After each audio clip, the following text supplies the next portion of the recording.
Bonjour à tous! Il y a quelque temps, j'avais reçu un colis offert généreusement par la marque ITD Collection. Il y avait donc ces 4 collections. J'ai déjà travaillé une petite carte avec celle-ci. Donc si vous voulez la voir, je vous mets le lien dans le petit i en haut à droite. J'avais reçu celle-là. Ces pages avec des éléments de Pâques à détourer. Et j'avais aussi reçu celle-ci. D'ailleurs, si vous avez envie d'aller voir le contenu de ces collections en détail, je vous invite aussi à aller voir le lien dans le petit i en haut à droite. Et je m'étais aussi posé la question pourquoi j'avais reçu ce colis. Eh bien, à présent, j'ai une réponse à vous apporter. La marque m'a demandé si j'étais intéressée pour devenir partenaire. Eh bien, vous vous doutez que comme j'adore cette marque et toutes les collections qu'elle crée, j'ai donc accepté avec un grand plaisir. Je vais donc utiliser cette collection qui s'appelle Winter Bouquet et je vais en réaliser un petit album. En plus d'être en collaboration avec la marque ITD Collection, ce projet est réalisé en partenariat avec la boutique Brico & Scrap, ce qui va vous permettre de bénéficier de 10% sur toutes les collections ITD Collection en ajoutant ce code promo à votre commande. Et exceptionnellement, il n'y aura pas de vidéo colis partenaire, mais je vous mets tous les liens des articles utilisés dans la description de cette vidéo. Et s'il m'arrive d'en oublier quelques-uns, ne vous inquiétez pas, je mettrai la liste à jour au fur et à mesure des tutos. Et je vous invite aussi à aller voir dans la description les liens de la marque ITD Collection, aussi bien sur leur groupe Facebook que sur leur chaîne YouTube. Comme j'ai déjà présenté cette collection dans un haul précédent, je ne vais pas le refaire aujourd'hui, puisque de toute façon j'ai déjà coupé les feuilles. Alors elle se présentait comme ceci. Il y a une première partie avec un motif, ensuite une petite carte et en dessous des éléments à détourer. J'ai déjà découpé toutes les feuilles au préalable, détouré tous les éléments, pour me faire gagner un peu plus de temps. Pour réaliser ce projet, je vais donc avoir besoin d'un bloc de cette collection. Pour la structure, je vais utiliser le papier Florence de la marque Weiss Creative en 210 grammes de couleur style. Alors personnellement, j'ai utilisé le cardstock en format 30-30, mais comme j'ai conçu cet album pour optimiser le papier, je vous conseille de prendre des feuilles en format A4, ce qui explique le choix des mesures que je mets dans certaines pages. Cet album va comporter 3 pages et donc pour les réaliser, il va falloir 3 morceaux de 23 cm sur 19 cm. Je fais un pli à 1 cm dans les 23 et 3 morceaux de 24,5 cm sur 20,5 cm. Je fais un pli à 1 et à 23 cm dans les 24,5 et je ferai un pli à 1,5 dans les 20,5. Ces 2 morceaux vont me servir à créer une page enveloppe. Je vais faire la première avec vous et je ferai les 2 autres hors caméra. Je prends le premier morceau de 24,5 sur 20,5 et je commence à marquer les plis dans les 24,5 à 1 cm,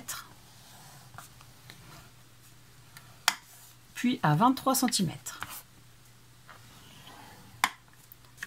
Ensuite, je tourne la feuille d'un quart de tour et je fais un pli à 1,5 cm. J'obtiens ceci.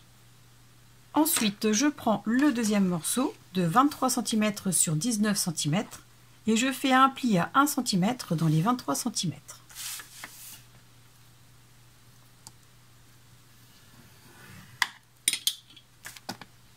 Ensuite, à l'aide de ma règle et de mon plioir, je vais retravailler les plis.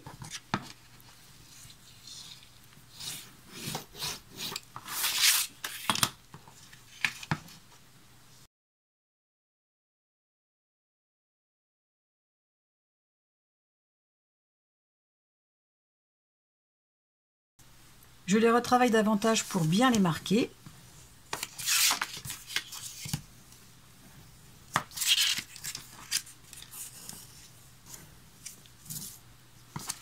Ensuite, au niveau des intersections des plis, je vais couper le petit carré. Je me mets légèrement en biseau. Je coupe jusqu'à l'intersection. Ni avant, ni après. S'il faut vraiment arriver pile poil dessus. Je fais pareil pour celui-ci. Et je fais la même chose avec ce petit carré. Je le retire en taillant en biseau de ce côté jusqu'à l'intersection. Et pareil ici. Alors si je vois que c'est arrivé un petit peu avant, je peux recouper un peu. Voilà. Ensuite, je vais coller le pli de 1 cm à l'intérieur de la page Et je fais la même chose avec ce pli sur l'autre morceau de la page enveloppe.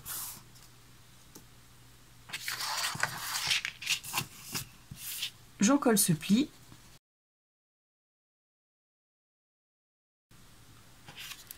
Je la colle à l'intérieur de la page et j'appuie pour faire adhérer. Je fais la même chose avec la deuxième partie de la page. Je la rabats à l'intérieur et j'appuie pour faire adhérer. Ensuite, je prends ces deux morceaux. Je fais en sorte que les plis que je viens de coller à l'intérieur des pages soient vraiment l'un contre l'autre. Donc, c'est-à-dire qu'on ne doit pas les voir à l'extérieur, ils doivent vraiment être à l'intérieur. Et ces plis serviront en fait de renfort quand on voudra insérer les interpages à l'intérieur. J'ajuste les deux parties de page de façon à ce que les bords ne dépassent pas ni d'un côté ni de l'autre. Vous constaterez forcément, étant donné que les mesures sont les mêmes, 21 cm de hauteur, qu'il va y avoir 1 mm de trou ici pour pouvoir fermer correctement la pochette. Eh bien, ce n'est pas compliqué, il suffit simplement de recouper à 1 mm cette partie. Pour être sûr que les mesures soient bonnes, il suffit simplement de placer cette partie sur celle-là, d'ajuster les bords en haut et à gauche, de ramener la pâte de collage sur cette partie.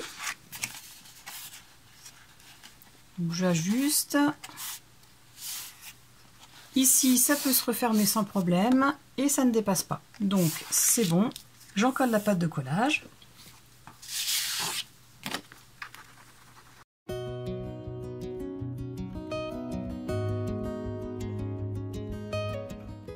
Je replace cette partie sur celle-là en m'assurant bien que la pâte de collage se trouve à l'intérieur.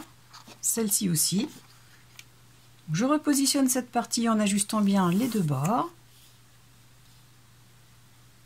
Et je ramène la pâte de collage sur la feuille. Je vérifie que tout est bien en place. J'ajuste au besoin. Et ensuite, j'appuie pour faire adhérer. Ensuite, j'ouvre l'intérieur de la page enveloppe et j'essuie l'excédent de colle s'il y en a. Ensuite, je vérifie si la mesure est bonne à ce niveau. Donc ici, ça l'est. Mais si pour vous, ça ne l'est pas, surtout, n'hésitez pas à retailler un petit peu. Donc vous prenez votre règle, un cutter, et vous n'hésitez pas à retailler un petit millimètre. Donc je rabats cette partie, j'encolle la pâte de collage.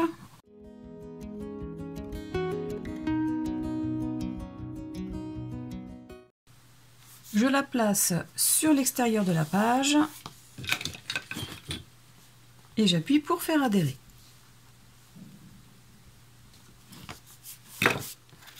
Voilà la page enveloppe terminée.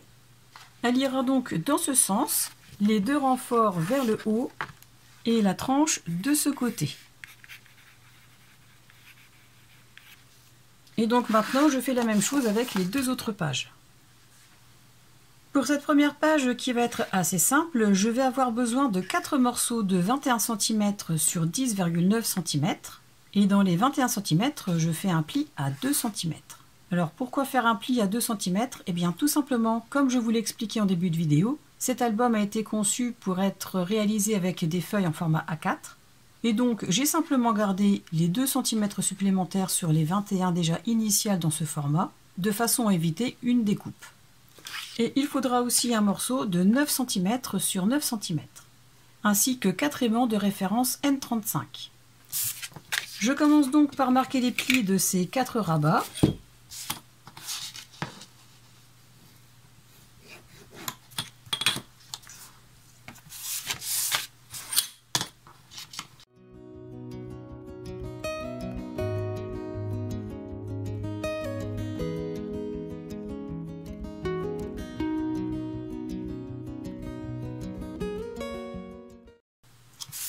Ensuite, et ça vous n'êtes pas obligé, moi je vais arrondir les deux angles de chaque rabat.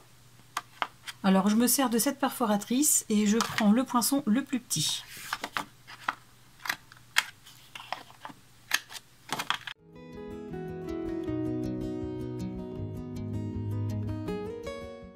Et Et je vais en faire tout autant pour ce petit carré.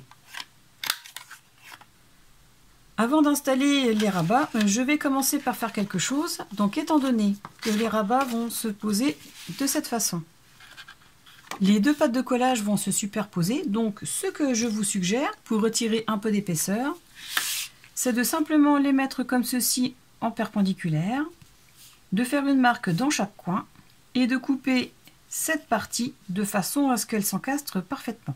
Donc je le marque dans un premier temps sur celui-ci de cette façon. Et pour le faire sur ce rabat, je vais simplement poser celui-ci par-dessus l'autre et procéder de la même façon. Je me place bien en perpendiculaire et je marque les extrémités pour pouvoir couper cette partie.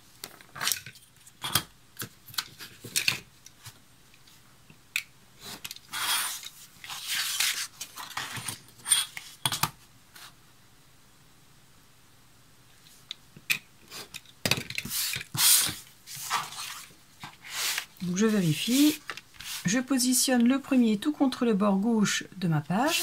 Alors la tranche du côté gauche, je place le premier tout contre le bord haut en m'alignant par rapport à la ligne de pli et par rapport au bord de la page. Je place le second tout en haut de la page, je m'aligne et je constate que l'angle est nickel. Je peux donc commencer à coller ces deux rabats de cette façon. Donc le premier tout contre le bord gauche et le bord haut au niveau de la ligne de pli et le second tout contre le bord haut et contre le bord gauche de la page comme pour le précédent en m'alignant par rapport au bord. Et avant d'appuyer pour faire adhérer, je vérifie que tout est bien aligné. Donc voilà pour les deux premiers rabats. Et je vais faire la même chose avec les deux suivants. Donc à savoir que je vais placer celui-ci tout contre le bord bas et le bord droit de la page et celui-ci de cette façon. Et donc comme pour les deux premiers, je vais couper ces deux parties pour éviter une surépaisseur. Voilà ce que j'obtiens une fois les 4 rabats collés. Je ferme en premier ceux en format portrait, puis les deux autres format paysage, donc comme ceci. Ensuite, dans le morceau de 9 sur 9 cm, j'ai fait une ligne de repère à 1,5 cm en haut et en bas. Sur cette ligne, j'ai fait un repère à la moitié, donc c'est-à-dire ici à 4,5 cm, ce qui détermine l'emplacement des aimants. Donc je vais en placer un ici et un ici.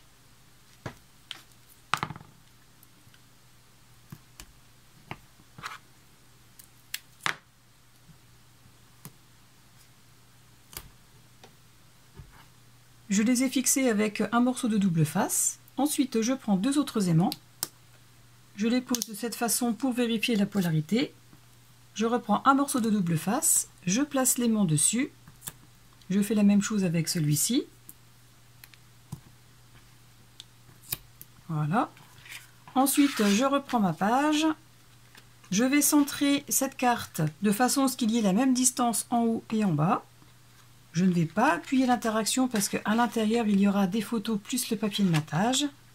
Donc, je pose la carte comme ceci, en la centrant par rapport aux deux rabats, par rapport aussi à la gauche et à la droite. Et une fois que ça me semble bon, j'appuie pour faire adhérer les aimants. Comme ceci.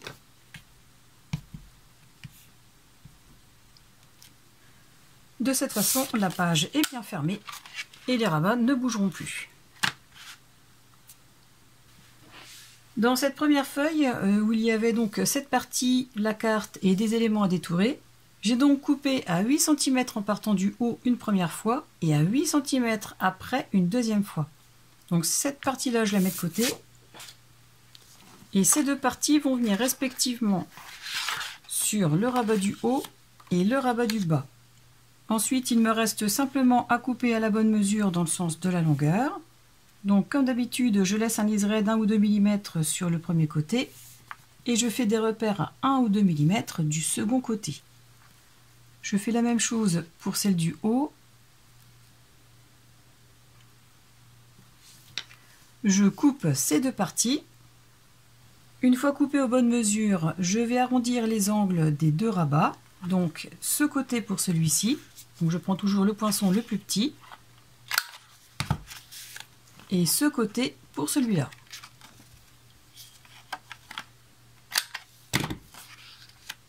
Une fois fait, je peux les coller en laissant un liseré égal sur les 3 côtés pour cette partie, mais aussi sur celle-là. Ensuite, je prends une feuille de cardstock Acacia et je vais prendre les mesures pour finir le matage de cette partie et de cette partie. Je pose le cardstock de cette façon en m'alignant par rapport au papier décor.